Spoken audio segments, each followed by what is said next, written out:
প্রিয় বন্ধুরা, প্রিয় ভাই বোনেরা, ঈশ্বরের বাক্য বলছে ইয়োব 8 অধ্যায় 7 পদে, তাহাতে তব অগ্রিম অবস্থা ক্ষুদ্র বোধ হইবে, তোমার অন্তিম দশা অতিশয় উন্নত হইবে। যেভাবে ইয়োবের ঘটনা ঘটেছিল আমরা সবাই জানি যে তার খুব খারাপ অবস্থা এসেছিল, যেখানে তার প্রায় শরীর ছাড়া সবই ধ্বংস হয়ে গেছিল এবং শরীরেও অনেক ফোড়া এসেছিল, সবাই ছেড়ে চলে গেছে। কিন্তু ঈশ্বর তাকে এই বাক্য দিয়েছে এবং ঈশ্বরের বাক্যে লেখা আছে তার অগ্রিম অবস্থা ক্ষুদ্র হইবে, কিন্তু তোমার অন্তিম দশা অতিশয় উন্নত হইবে।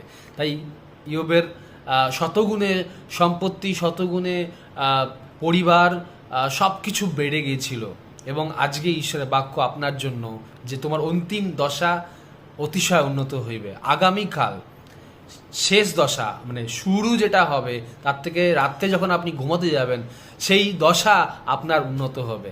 এই মাসে প্রথম দিকে যে দশা ছিল তার থেকে শেষ দশা এই মাসের শেষে আরও উন্নত হবে। অনেক সময় আমরা ভাবি মাসের শেষ টাকা নেই, কিন্তু ঈশ্বর বলছে তোমার শেষ দশা আরও উন্নত হইবে।